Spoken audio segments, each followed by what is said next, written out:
In today's episode, I construct and paint the mighty wings of the B-17, build and paint some awesome aftermarket engines, and apply weathering on the wall model. But before we begin, a quick word from today's sponsor, Galeri. Galeri offers high quality airbrushes at affordable prices, so if you are in the market for a new airbrush, be sure to check out their shop, the link is in the description below. Every purchase supports this channel at no extra cost to you. Thank you very much.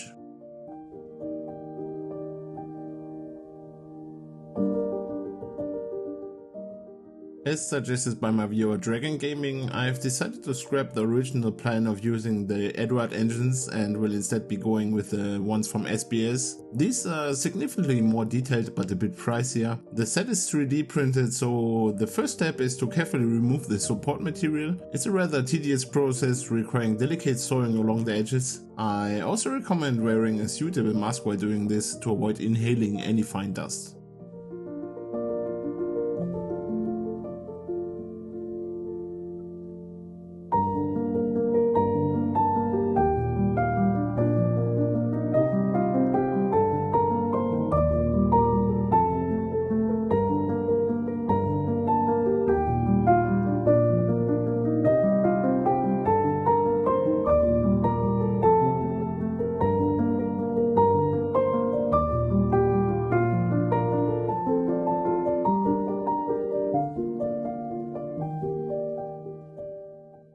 Now this part needs to be sanded down to create a smooth surface for the engine to sit properly. For this I'm using a rotary tool from this pair.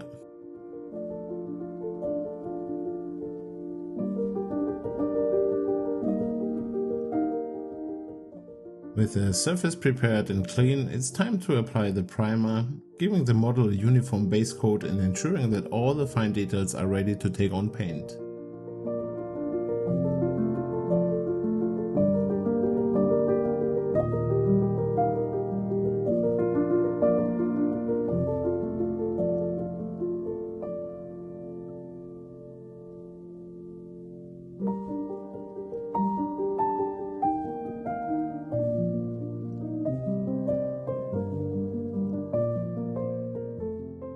Now just look at the beautiful crafted details on this engine, truly a work of miniature art. Now it's time to bring those details to life with a careful brush painting. Of course this process must be repeated for all 4 engines, and as you can imagine, it takes time and patience.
A wash will now bring out every fine detail, adding the depth and weathering one would accept from an engine that's seen countless hours in the skies. Beforehand, the parts were sealed with a glossy varnish to protect the underlaying paint, an important step that required 24 hours to cure.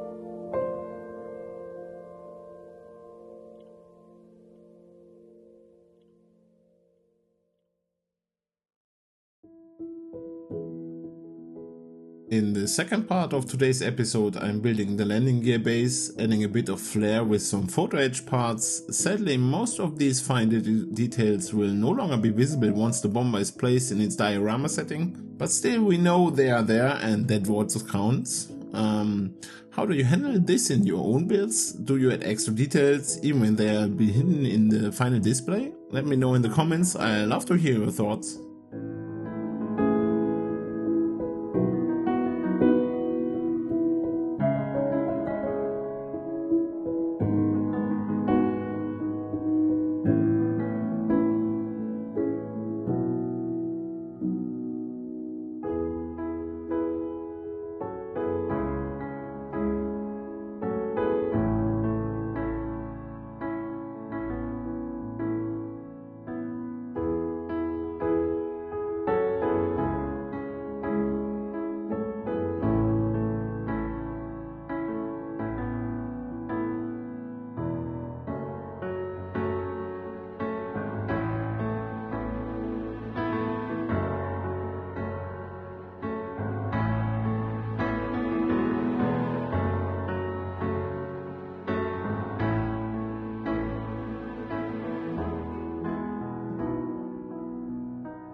Just like with the engines, the landing gear bays are now painted and weathered.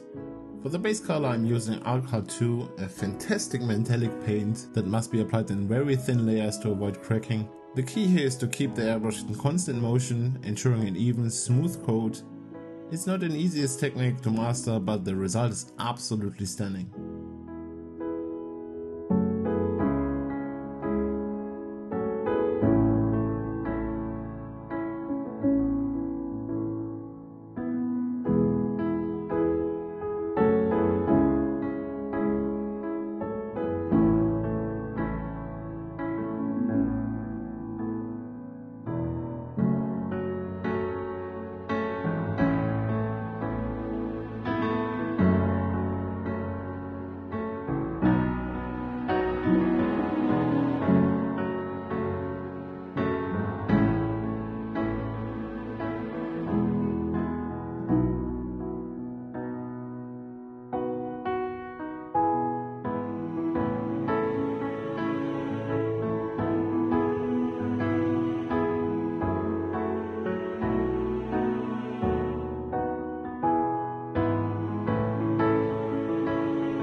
And that's where things stand for now. The build is coming together nicely. If you are enjoying the process so far, feel free to leave a like and subscribe to the channel. Your support truly makes a difference. Thank you very much.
And now we can finally turn our attention to building the massive, iconic wings of the B-17. Unlike the main fuselage, the fit here is surprisingly smooth. Thought a bit of putty was needed along the leading edge to deal with some excess plastic. A small flaw where Hong Kong models might have some room for improvements.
Just like I did on the main fuselage, I'm applying pre-shading along all the panel lines here as well, and there are quite a few on these wings. The numerous fine lines demand a steady hand and plenty of patience. My work may not be perfect, but in my opinion it's well worth the effort, as you will see soon.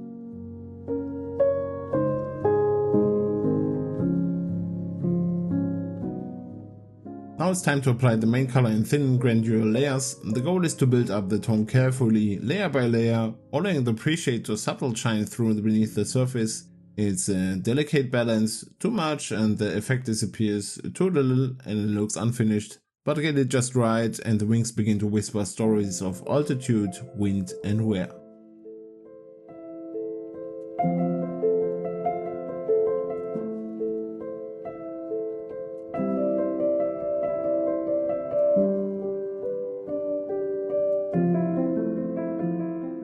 It's a bit hard to see on camera, but in this section a slighter lighter shade of green is being applied, just as indicated in the instructions.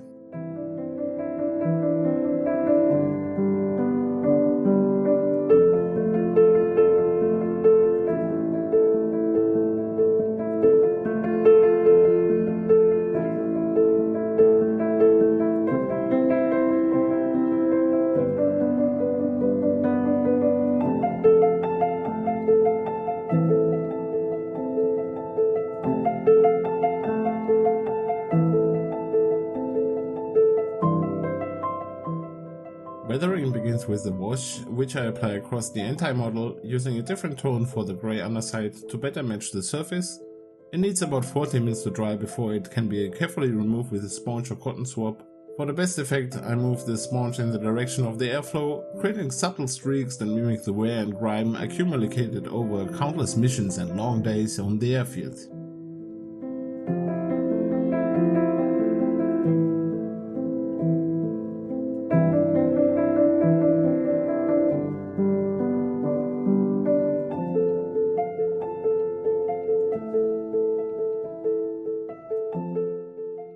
And while we wait for everything to dry, I like to take a moment to tell you about my new Discord server. It's a space where both beginners and seasoned builders can come together to chat about our shared passion, model building. A few of you have already joined, and I'd be thrilled to welcome even more of you there. It's completely free and everyone is welcome. You'll find the link to the server in the description. I look forward to seeing you there. Back to the build. As mentioned earlier, the wash can be now removed. If it has dried a bit too much, a touch of odorless thinner will help lift it off without damaging the paint underneath.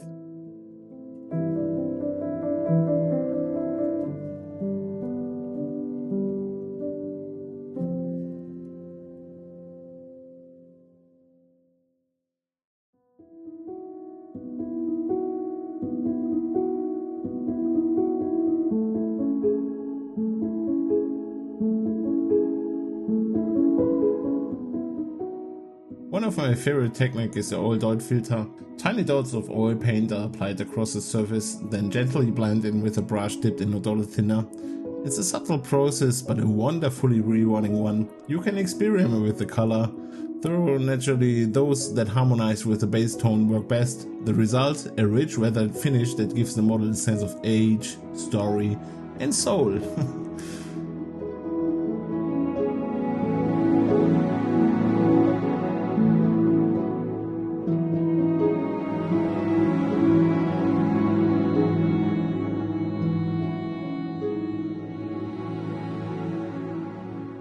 It's important to keep the brush clean throughout the process by regularly rinsing it in thinner. As you can see here, every time the brush disappears out of frame, that's me cleaning it. This prevents the color from smearing into a muddy mess and keeps the effect crisp and controlled.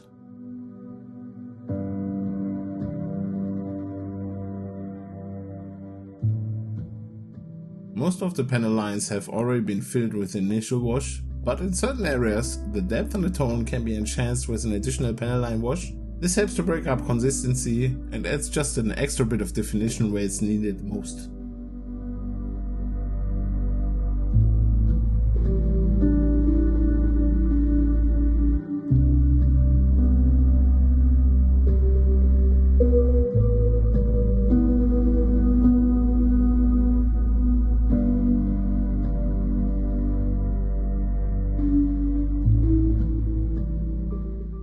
The last detail I like to add are streaks, which naturally form around the propeller hubs and exhaust areas. For this I use oil paints, gently dragged in the direction of the airflow and blended with a dry brush.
last but not least, I seal all the work with a matte varnish, tying everything together and giving the model the final authentic finish of a well-worn warbird.